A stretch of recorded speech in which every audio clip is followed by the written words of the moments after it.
Bienvenue dans Global Conversation. Mon invité est Roberta Metsola, la nouvelle présidente du Parlement européen. Cette interview se déroule le jour où la Cour européenne de justice a approuvé le mécanisme de conditionnalité, un mécanisme permettant de geler le versement de fonds européens aux États membres qui ne respectent pas les principes de l'État de droit. Madame Metsola, merci d'être avec nous. S'agit-il d'une étape cruciale dans la lutte contre la corruption ? Tout d'abord, merci de me recevoir. Absolument, la décision prise aujourd'hui était très attendue. Nous avons passé des mois à demander des explications claires et le rejet d'une plainte déposée par 2 États membres contre un principe fondamental que le Parlement européen était très désireux de négocier et qu'il a réussi à négocier au cours des discussions sur le cadre financier pluriannuel. Le résultat est le suivant. En cas de violation des principes de l'État de droit dans un État membre, alors le versement des fonds européens est suspendu. Et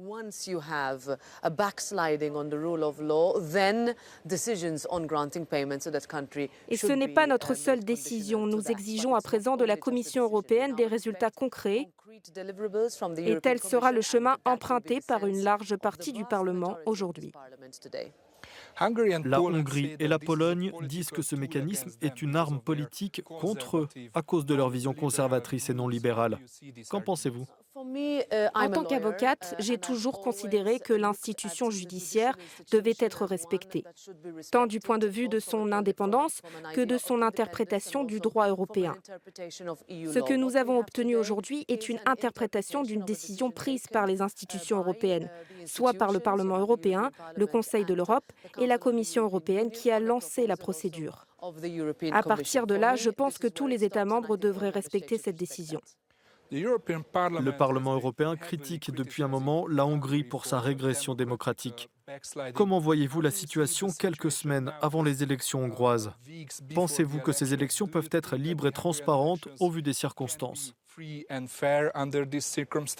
ne m'aventurerai pas à prédire les résultats de ces élections. Ceci dit, je vous assure que le Parlement européen les suit de très près et s'assure que la démocratie est préservée, que les institutions ont la possibilité de remplir leurs fonctions et qu'il n'y a pas d'interférence politique. Évidemment, le mécanisme de conditionnalité ne concerne pas que la Hongrie et la Pologne. Par exemple, chez vous à Malte, une journaliste d'investigation a été tuée. Quelle est votre opinion concernant l'enquête menée par les autorités maltaises ? Pensez-vous que l'État a des responsabilités ? Le jour où Daphne Caruana Galizia a été assassinée, le Parlement européen a su qu'il fallait agir à propos des règles de l'État de droit, sur la protection des journalistes et la liberté de la presse. Il y a 4 ans, Jan Kuciak et sa fiancée Martina Kušnírova ont été assassinés en Slovaquie. Cela a entraîné une série de résolutions, des visites en Slovaquie et une pression sur la Commission européenne. Mais aussi un rapport objectif sur les valeurs européennes qui a regardé partout où il y aurait des choses à corriger et la création d'un rapport complexe sur lequel j'ai travaillé pour la Commission des libertés civiles sur le procès stratégique contre la participation du public pour lequel nous attendons que la Commission présente une proposition.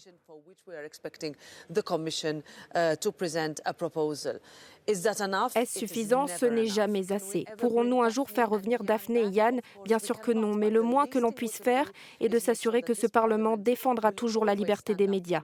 Ce Parlement défendra toujours la protection des journalistes et fera tout ce qui est en son pouvoir pour s'assurer que la justice est rendue, et pas seulement en apparence, mais réellement.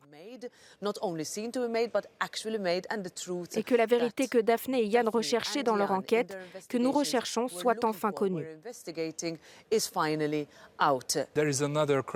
Il y a une autre crise dans le voisinage européen. Les troupes russes sont toujours aux portes de l'Ukraine. Quel est votre message pour Vladimir Poutine ?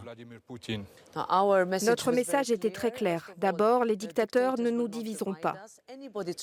Tous ceux qui veulent déstabiliser l'Union européenne ne le font que pour nous diviser. Le message de ce Parlement, mais aussi du débat avec les présidents du Conseil, de l'Europe et de la Commission et que nous sommes unis et insisterons toujours pour la désescalade. Nous rappelons que nos résolutions se sont penchées sur la Russie et la possibilité de la mise en place de sanctions. Nous exprimons notre solidarité avec l'Ukraine et nous indiquons très clairement qu'en cas d'escalade des tensions, le Parlement, en accord avec les autres institutions, fera en sorte qu'une réponse immédiate, rapide et solide soit mise en place. Nous avons également voté aujourd'hui sur une aide macrofinancière d'1,2 milliard d'euros à l'Ukraine. Le Parlement a été très rapide dans cette démarche. Il va non seulement continuer à l'être, mais il est important pour nous d'envoyer ce message de solidarité concrète et rapide au peuple ukrainien. Lorsque vous voyez les différents intérêts des États membres et députés européens, pensez-vous que cette unité en matière de politique étrangère va durer ? Je suis convaincue qu'avec la bonne gouvernance, un langage et des négociations bien menées, nous pouvons trouver de nombreux terrains d'entente dans ce Parlement. Bien sûr, cette institution rassemble des personnes d'horizons politiques différents, des groupes politiques différents. Mais ce que nous avons vu ces derniers jours et ces dernières semaines, c'est la capacité d'avancer vers une réponse unie et concrète. À l'instar de ce que nous avons vu pour le Bélarus avec l'envoi de messages de soutien très forts à l'opposition. En nous assurant également que nous envoyons des messages fermes au régime illégitime du Bélarus.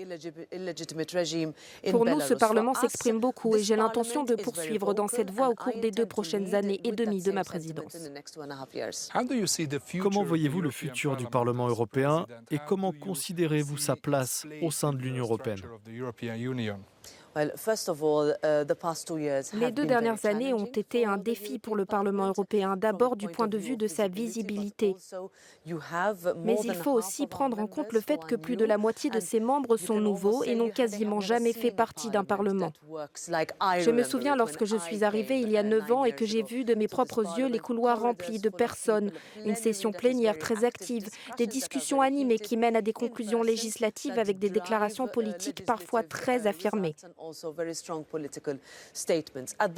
moment, nous sommes en train de regarder la fin progressive des mesures sanitaires exceptionnelles avec lesquelles nous nous sommes habitués à vivre.